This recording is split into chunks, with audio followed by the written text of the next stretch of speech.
and I was looking at yesterday, somebody sent to me some data of all the contributors to the CDC Foundation. And I could put that list in a link here too when it finally goes online. It will blow your mind. If you have an open mind, you'll realize, could there possibly be a revolving door going on here?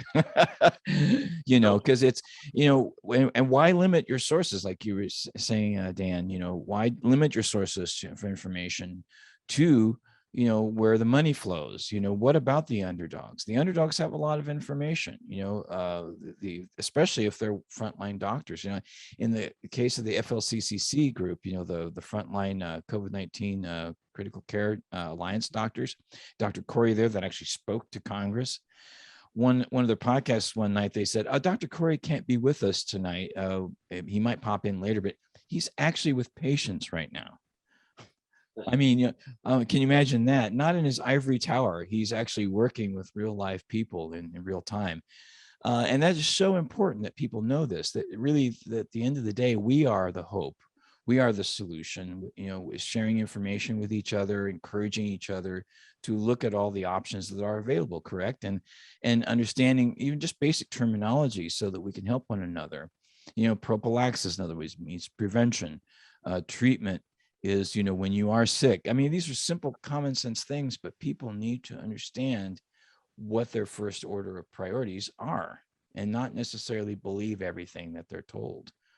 Well, in fact, as a guy who wants, great reform of our government as quickly as possible because it's so deranged, we can see why it makes sense that we have a rule that says if you want to donate money to the government, it has to go into the general fund. The idea that you can fund the CDC or the FDA or the FTC or that's simply buying influence. It's as bad as lobbying is. Yes. Pharmaceutical industries basically fund the World Health Organization. That's right. Conflict of interest, and everybody comes out with this now. And we need to recognize some of these government reforms we need, like bans on lobbying. The things that say if you donate money to a government, it has to go to the general fund. You can't earmark it for this or that purpose. These are all things that need to become fundamental rules of government. Those of us who are big supporters of the Convention of States, and I note my button quite prominently, realize that many of these are going to take constitutional amendments to bring them about now because of our Supreme Court's adventurism in previous decades.